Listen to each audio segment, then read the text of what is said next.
Hello friends, welcome to Sreela movies. இன்னைக்கு நம்ம பார்க்க போகிற மூவி சிங்கீதம். ஃபர்ஸ்ட் லுக்கில் இது ஒரு ஃபேண்டசி அட்வென்ச்சர் மூவி மாதிரி தான் தெரியும். ஆனால் ஸ்டோரி ப்ரோக்ரஸ் ஆக ஆக இது ஒரு நார்மல் ஃபேண்டசி படம் இல்லைன்னு நமக்கு புரியும். இந்த மூவியில் ஆக்ஷன் இருக்குது, சஸ்பென்ஸ் இருக்குது, எமோஷனல் மூமெண்ட்ஸ் இருக்குது, ஃபேண்டசி எலமெண்ட்ஸ் இருக்குது. அதை விட முக்கியமாக நம்ம எல்லாரையும் யோசிக்க வைக்கிற ஒரு பவர்ஃபுல் மெசேஜும் இருக்குது. நம்ம டெவலப்மெண்ட்னு சொல்லிட்டு ஃபாரஸ்ட்டை அழிக்கிறோம், ரிவர்ஸை பொல்யூட் பண்ணுறோம், அனிமல்ஸோட ஹேபிட்டை டெஸ்ட்ராய் பண்ணுறோம். ஆனால் இதெல்லாம் ஃப்யூச்சரில் என்ன கான்சிக்யூவன்சஸை க்ரியேட் பண்ணும், அதை ரொம்ப டிஃப்ரெண்ட்டாக இன்ட்ரெஸ்டிங்காக விஷுவலாக காமிச்சிருக்காங்க இந்த மூவியில்.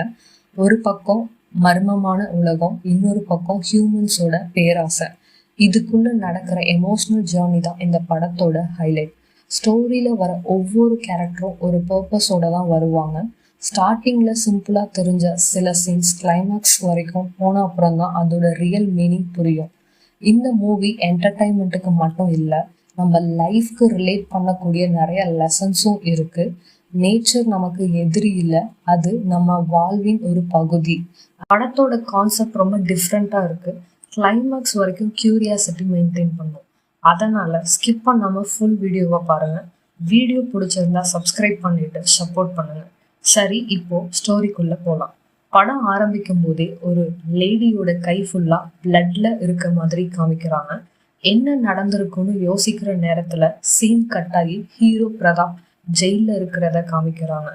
கொஞ்ச நேரத்துக்கு அப்புறம் அவனை ரிலீஸ் பண்ணிடுறாங்க. ரிலீஸ் ஆன உடனே ஒரு லாயர் வந்து பிரதாப்போட அப்பா விட்டுட்டு போன பரம்பரை சொத்து டாக்குமெண்ட்ஸ் இருக்கிற ஒரு பெட்டியை கொடுக்குறாரு. அப்பதான் பிரதாப்க்கு குபேரபுரம்ல அவங்களுக்கு ஒரு பெரிய பரம்பரை சொத்து இருக்கிறது தெரிய வருது.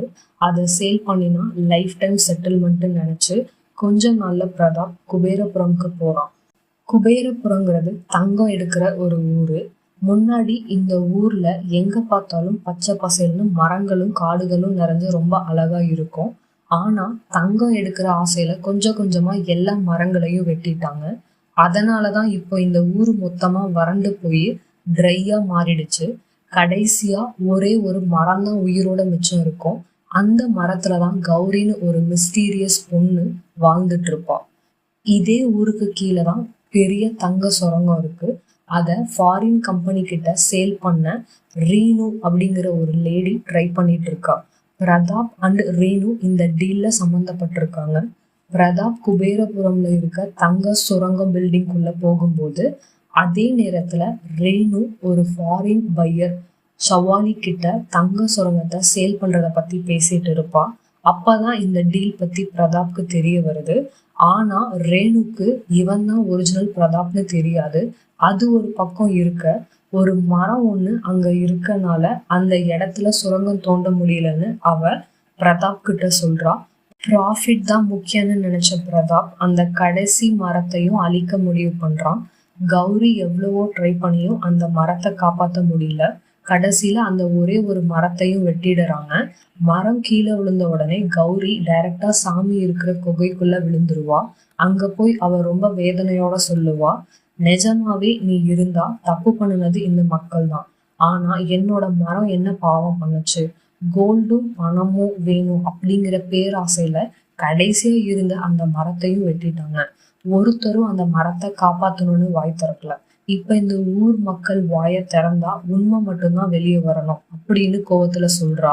இது கடைசியில ஒரு பயங்கரமான சாபமா மாறிடுது.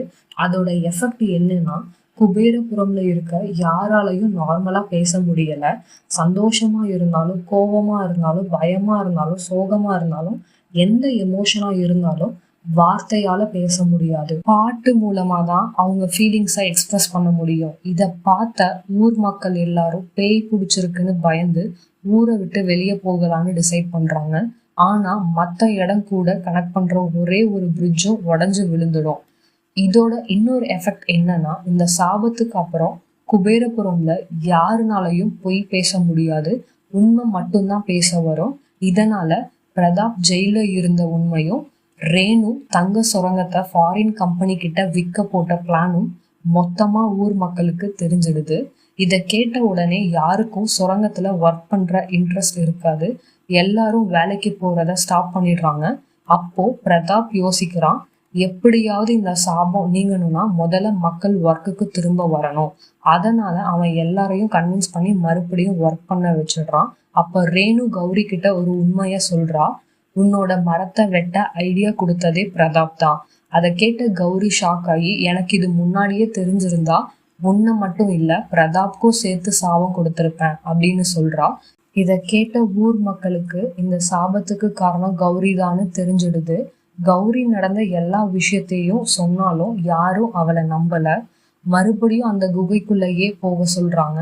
கடைசியா பிரதாப் தான் குகைக்குள்ள போறான். கொஞ்ச நேரத்துக்கு அப்புறம் வெளியே வரும்போது அவனோட பிஹேவியர் மாறி இருக்கும். அதை பார்த்த மக்கள் இவனுக்கு பைத்தியம் பிடிச்சிடுச்சுன்னு சொல்ல ஆரம்பிக்கிறாங்க. எல்லாரும் அதுக்கு கௌரி தான் காரணம்னு அவன் மேல பழி போடுறாங்க. இதை கேட்ட கௌரி ரொம்ப மனசு உடைஞ்சு அங்கிருந்து போயிடுறா. அடுத்த சீன்ல சில பேர் பிரதாப் கைய புடிச்சு கூட்டிட்டு போய் ஒரு குகைக்குள்ள கொண்டு போய் விடுறாங்க. அவங்களுக்கு பின்னாடியே கௌரியும் ரீனுவும் ஃபாலோ பண்ணிட்டு போறாங்க. அப்பதான் யாருமே எதிர்பார்க்காத ஒரு உண்மை வெளியே வருது. பிரதாப்ப கிட்னாப் பண்ணி சொல்லி அனுப்புனது கௌரியோட பாட்டி தான். ஸ்டார்டிங்ல பிளட்டோட ஒரு சீன் காமிச்சிருப்பாங்க, ஞாபகம் இருக்கும்ல. அந்த சீனோட அர்த்தம் என்னன்னு அப்பதான் புரியுது. அதுக்கப்புறம் அவ ஒரு பெரிய பிளாஷ்பேக்க சொல்ல ஆரம்பிக்கிறா. ஒரு காலத்துல குபேரபுரம்னு சொன்னாலே இயற்கையின் சொர்க்கம் மாதிரி இருக்கும். எங்க பார்த்தாலும் பச்சை பசைன்னு மரங்கள், அடர்த்தியான செடி கொடிகள், மொத்தத்துல பார்க்கவே ரொம்ப அழகா இருக்கும். ஆனா ஒருத்தனுக்கு இந்த ஊருக்கு கீழே இருக்க கோல்டு சுரங்கம் பத்தி தெரியுது. அதை எடுக்க ஆசைப்பட்டான். இந்த விஷயத்த பிரதாப்போட அப்பா அம்மா கிட்ட சொல்றான். பிரதாப்போட அம்மா அதை அக்செப்ட் பண்ண மாட்டாங்க. அப்ப அவங்க பிரெக்னண்டா இருப்பாங்க.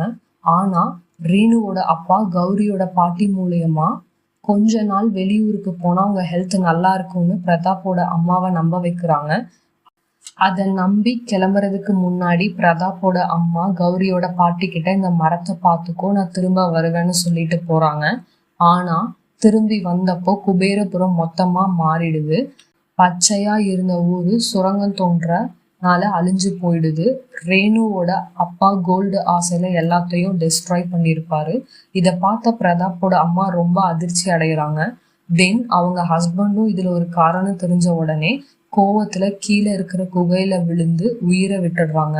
அதுக்கப்புறம் பிரதாப்போட அப்பா பிரதாப்ப கூட்டிட்டு ஊரை விட்டு போயிடுறாரு. பிளாஷ்பேக் முடிஞ்ச அப்புறம் கௌரியோட பாட்டி, நீ இந்த ஊரை விட்டு போக கூடாதுன்னு பிரதாப் கிட்ட சொல்றாங்க. பிரதாப்பும் போகாம ஊர் மக்களுக்கு கொஞ்சம் கொஞ்சமா சொத்தை பிரிச்சு கொடுக்க ஆரம்பிக்கிறான். முதல் டாக்குமெண்ட்டை ஒரு விடோக்கு கொடுத்து மரம் வளர்த்துங்கன்னு சொல்றான். ஆனா மக்கள் மரம் நடுறதுக்கு பதிலா மண்ணை தோண்டி கோல்டு தேட ஆரம்பிக்கிறாங்க. இதுக்கெல்லாம் முக்கிய காரணம் ரீனு. நீங்க எடுக்க போற கோல்டு எல்லாத்தையும் நான் நல்ல விலைக்கு வாங்குறேன்னு ஆசை காட்டியிருப்பா. ஊர் மக்களும் மறுபடியும் சுரங்கம் தோண்ட ஆரம்பிக்கிறாங்க. அப்போ பிரதாப் கௌரி கிட்ட பத்திரம் கொடுத்து ஏமாந்துட்டேன்னு ரொம்ப வருத்தப்படுறான். சுரங்கம் தோண்டும் போது அங்க இருக்கிற சின்ன பசங்க கூட குகைக்குள்ள போய் வேலை பண்ண ஆரம்பிக்கிறாங்க. அப்ப அங்க ஒரு அதிசயம் நடக்குது. ஒருத்தர் தொட்ட உடனே அவங்க தங்க சிலைகளா மாறிடுறாங்க. அதே மாதிரி ரீனு ஒரு குழந்தைக்கு காசு கொடுக்க கைய தொடும்போது அந்த குழந்தையும் தங்க சிலையா மாறிடுது. இத பார்த்துதான் ரீனுக்கு அவளோட தப்பு புரியுது. அப்பதான் அவ மனசு மாறுது. கடைசியா எல்லாரும் இந்த ஊரை விட்டு வெளியே போகலாம்னு டிசைட் பண்றாங்க. அப்போ ஒரு பிரெக்னன்ட் விடோக்கு பிரசவ வலி ஆரம்பிக்குது. அவ கீழே விழுந்து வலியில துடிக்கிறா. ஆனா விடோங்கிறதுனால யாரும் அவளுக்கு உதவி பண்ண முன்னாடி வர மாட்டாங்க. அந்த சின்ன பசங்க தான் முதல்ல ஓடுறாங்க. அவங்க தொடும்போது அவங்க எல்லாரும் தங்க சிலைகளா மாறிடுறாங்க. கடைசியா அந்த லேடிக்கு குழந்தை பிறக்குது. பிறந்த உடனே அந்த குழந்தையும் தங்க சிலையா மாறிடுது. இந்த காட்சியை பார்த்த எல்லாரும் சாமி கிட்ட எங்க மனசு இப்ப மாறிடுச்சு, இந்த சாபத்தை நீக்குங்கன்னு வேண்டிக்கிறாங்க. அந்த நேரத்துலதான் மழை பெய்ய ஆரம்பிக்குது. மழை பெய்ய பெய்ய கௌரியோட சாபம் முழுவதும் நீங்கிடுது. எல்லாருக்கும் மறுபடியும் நார்மல் வாய்ஸ் திரும்ப வருது. நேச்சரோட முக்கியத்துவம் எல்லாருக்கும் புரியுது. ட்ரையா இருந்த பூமியும் மறுபடியும் பச்சையா உயிர் பெறுது. ஆல்ரெடி லவ் பண்ணிட்டு இருந்த கௌரியும் பிரதாப்பும் கடைசியா மேரேஜ் பண்ணிக்கிறாங்க. குபேரபுரம் மறுபடியும் சந்தோஷமா மாறிடுது. ஆனா படம் அங்க முடியல. ஃபைனல் ஷாட்ல விஜய் தேவரகொண்டா இந்த ஊருக்கு வருவாரு. அவரு சிரிச்சுக்கிட்டே இங்க எவ்வளோ கோல்டு இருக்கும் சொல்லுங்க அப்படின்னு கேக்குறாரு. அதை கேட்ட எல்லாரும் ஒரு ஃபன்னி ரியாக்ஷன் கொடுக்க செம லைட் ஹார்ட்டட் கிளைமேக்ஸோட படம் முடியுது. நேச்சரை விட பெரிய செல்வம் எதுவும் இல்லை. பேர் ஆசை கடைசியில எல்லாத்தையும் அழிக்கும். உண்மை எப்பயுமே வெளியே வரும். இந்த 3 மெசேஜஸோட சிங்கீதம் படம் முடிவுக்கு வருது.